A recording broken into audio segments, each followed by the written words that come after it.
Hi friends, welcome to Sumi's kitchen. ഇന്ന് ഞാനിവിടെ വന്നിരിക്കുന്നത് ഒരു നാടൻ കറിയായിട്ടാണ്. നമ്മുടെ അയല ഉണക്കമീൻ വെച്ചിട്ട് അടിപൊളി കറിയാണ് ഉണ്ടാക്കുന്നത്, തേങ്ങ അരച്ചിട്ട്. അപ്പോൾ പുളിക്ക് പകരം ഞാനിവിടെ മാങ്ങയാണ് എടുത്തിരിക്കുന്നത്. പിന്നെ ഇതിലേക്ക് ഞാൻ എടുത്തിരിക്കുന്നത് ഒരു തക്കാളി ചെറുതാക്കി അരിഞ്ഞത്, പിന്നെ കുറച്ച് ഇഞ്ചി വെളുത്തുള്ളി പേസ്റ്റ്, പിന്നെ 2-3 ചെറുള്ളി ചെറുതാക്കി അരിഞ്ഞത്, പിന്നെ പച്ചമുളക് കീറിയിട്ടത് ഒരു 4, പിന്നെ വേപ്പിൻ്റെ ഇല. പിന്നെ നമുക്ക് കറി എങ്ങനെ വെക്കണമെന്ന് നോക്കാം. ആദ്യം ഞാനൊരു ചട്ടി അടുപ്പത്ത് വെച്ചിട്ടുണ്ട്. ചട്ടി നന്നായി ഒന്ന് ചൂടായി വന്നിട്ടുണ്ട്. ഇതിലേക്ക് ആദ്യം നമുക്ക് വെളിച്ചെണ്ണ ഒഴിച്ചു കൊടുക്കാം. വെളിച്ചെണ്ണ നന്നായി ഒന്ന് ചൂടായി വരട്ടെ. അപ്പോൾ എണ്ണ ചൂടായി വന്നിട്ടുണ്ട്. നമുക്ക് ഇതിലേക്ക് ആദ്യം ഈ അരിഞ്ഞ് വെച്ച എല്ലാ സാധനങ്ങളും ഇതിലേക്ക് ഇട്ട് കൊടുത്ത് നന്നായി ഒന്ന് വഴറ്റിയെടുക്കാം.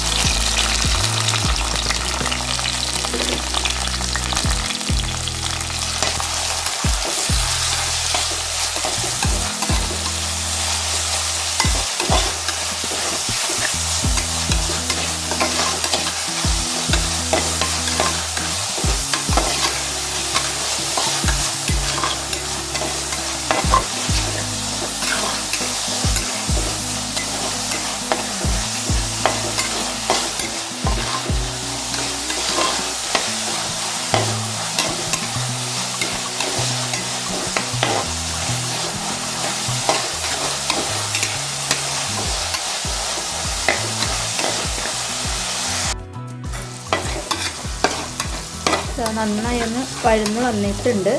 അപ്പോൾ ഒന്നും കൂടി ഒന്ന് ഇതാവട്ടെ. അപ്പോഴത്തേക്ക് നമുക്ക് ഇതിലേക്ക് കുറച്ച് തേങ്ങ ചിരകിയെടുക്കാനുണ്ട്. അപ്പോൾ അതൊന്ന് നമുക്കൊന്ന് ചിരകിയെടുക്കാം.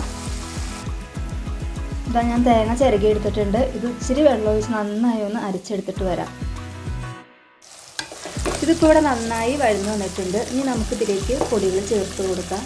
ഇവിടെ ഞാൻ ചേർത്ത് കൊടുക്കുന്നത് മുളക് പൊടി, മഞ്ഞൾപ്പൊടിയാണ്. മുളക് പൊടി നിങ്ങൾക്ക് ഇതിനനുസരിച്ച് ചേർത്ത് കൊടുക്കാവുന്നതാണ്. വേറെ പൊടികളൊന്നും ഇതിൽ ചേർത്ത് കൊടുക്കുന്നില്ല. ഒന്ന് പച്ചമണം മാറുന്നാലൊന്ന് ഇളക്കിയെടുക്കാം.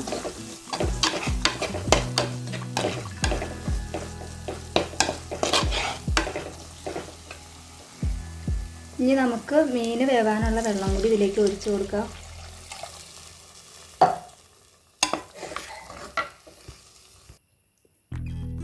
ഇതിലേക്ക് നമുക്ക് കുറച്ച് ഉപ്പും കൂടി ചേർത്ത് കൊടുക്കാം. ഉണക്കമീൻ ആയതുകൊണ്ട് തന്നെ ഉണക്കമീൻ നല്ല ഉപ്പുണ്ടാവും. അപ്പം ഉപ്പ് നമുക്ക് കുറച്ച് ചേർത്ത് കൊടുത്താൽ മതി.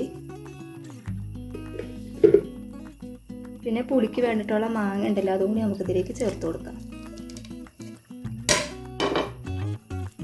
ഇത് നന്നായി ഒന്ന് തിളക്കട്ടെ. അതിന് ശേഷം നമുക്കിതിലേക്ക് മീനിട്ട് കൊടുക്കാം.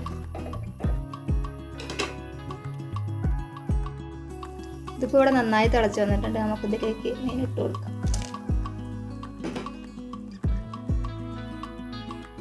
ഈ മീനൊന്ന് നന്നായി ഒന്ന് വേവട്ടെ. അപ്പോൾ അതാ നമ്മുടെ കറി ഇവിടെ ഉണക്കമീനൊക്കെ നന്നായി വെന്ത് വന്നിട്ടുണ്ട്. ഇനി നമുക്കിതിലേക്ക് തേങ്ങ നന്നായി അരച്ച് വെച്ചിട്ടുണ്ടായിരുന്നു. അപ്പോൾ അതും കൂടി നമുക്കിതിലേക്ക് ലാസ്റ്റ് ചേർത്ത് കൊടുക്കാം.